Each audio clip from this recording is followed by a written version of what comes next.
অসাধারণ একটা টুর্নামেন্ট হয়েছে এবং বেস্ট দুইটা দল ফাইনালে উঠেছে। ইন্ডিয়া তো সবসময় ফেভারিট, তারা চমৎকার ক্রিকেট খেলে থাকে। তো আমার চোখে সাউথ আফ্রিকা, আমি চাই তারা চ্যাম্পিয়ন হোক। অসাধারণ একটা টুর্নামেন্ট হয়েছে এবং বেস্ট দুইটা দল ফাইনালে উঠেছে।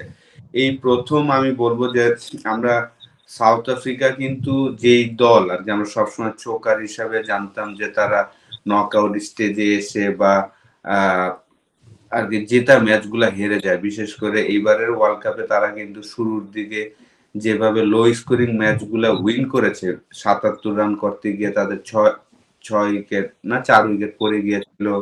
নেদারল্যান্ডের সাথে ১৯ ওভার পর্যন্ত ব্যাটিং করতে হয়েছে ১০৩ রান চেস করতে গিয়ে। বাংলাদেশের সাথে ১১৭ না ১৬ রান করে তারা ম্যাচ উইন করেছে। তো এই ওয়ার্ল্ড কাপটা তারা কিন্তু এই চোকার যে জিনিসটা আমরা সবসময় তাদের গায়ে লাগিয়েছি সেই জায়গা থেকে উঠে এসেছে এবং বেস্ট দুইটা টিম। আমি বলবো যে ইন্ডিয়া তো সবসময় ফেভারিট, তারা চমৎকার ক্রিকেট খেলে থাকেন, কিন্তু যদিও তারা ২০১১ ওয়ার্ল্ড কাপের পরে আসলে আইসিসি ইভেন্টে চ্যাম্পিয়ন হয় না। সেমিফাইনাল খেলেন কিন্তু ফাইনাল খেলেন, চ্যাম্পিয়ন হয় না।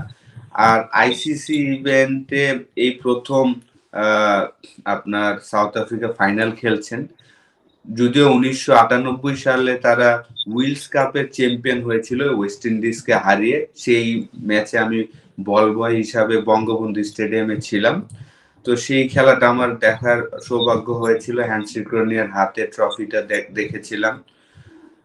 সেটার পরে তারা আন্ডার 19 ওয়ার্ল্ড কাপ একবার চ্যাম্পিয়ন হয়েছিল ২০১২ বা ১৪-তে একবার আন্ডার 19 চ্যাম্পিয়ন হয়েছিল। এছাড়া তাদের কিন্তু আইসিসি ইভেন্ট কোনো ট্রফি নাই। তো এবার আমি আশা করব যে আজকের ফাইনালটা, যদিও ইন্ডিয়া অনেকে ফেভারিট, কিন্তু আমার চোখে সাউথ আফ্রিকা, আমি চাই তারা চ্যাম্পিয়ন হোক, নতুন একটা দেশ চ্যাম্পিয়ন হোক। প্রথমবারের মতন ফাইনালে এসেছেন সেই কারণে। এবং এই টিমটার মধ্যে যারা ব্যাটসম্যান, বিশেষ করে আপনার ডিকক বলেন, ক্লাসন, স্টাফ, তারপর এডেন মার্করাম, তারা সবাই স্পিন চমৎকার খেলে থাকেন। ৯ জনই আইপিএল খেলেছেন যেই টিমটা আজকে ফাইনালে খেলবেন। তো তাদের কিন্তু ওই এক্সপেরিয়েন্সটা আছে যে ইন্ডিয়ার বোলিং অ্যাটাক, ব্যাটসম্যানদের দুর্বলতা সবকিছু কিন্তু তাদের আইডিয়া আছে।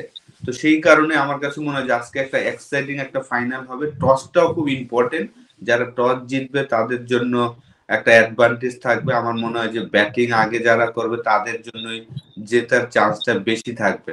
কারণ এই মাঠে আমরা দেখেছিলাম যে অস্ট্রেলিয়া এবং ইংল্যান্ডের ম্যাচ প্রথম, সেই ম্যাচে কিন্তু অস্ট্রেলিয়া 200 রান করেছিল। ইংল্যান্ড কিন্তু প্রথম ৯ ওভারে ৯০ রান ছিল এক উইকেটে, কিন্তু তারপর তারা চেস করতে পারেনি। পরের দিকে স্পিনাররা ডমিনেট করে। তো সেই কারণে আমার মনে হয় যে দুইটা টিমেরই বোলিং অ্যাটাকটা এত চমৎকার, সেই কারণে যারা আগে ব্যাটিং করবেন তারা যদি এনিথিং 160, 70, 80 রান করে, ওই রানটা চেস করাটা তাদের জন্য কঠিন হয়ে যাবে। কারণ দুইটা টিমেরই বোলিং খুবই চমৎকার, স্পিন অ্যাটাকও ভালো, পেস বোলিংও ভালো। তো সেই কারণে ভালো বোলিং এর এগেনস্টে আপনার চেস করাটা নকআউট গেমে আমার মনে হয় না যে সহজ হবে। তো ডেফিনেটলি আমি চাই একটা এক্সাইটিং একটা ম্যাচ এবং সাউথ আফ্রিকা ভালো ক্রিকেট খেলুক এবং চ্যাম্পিয়ন হোক, এটাই আশা করি।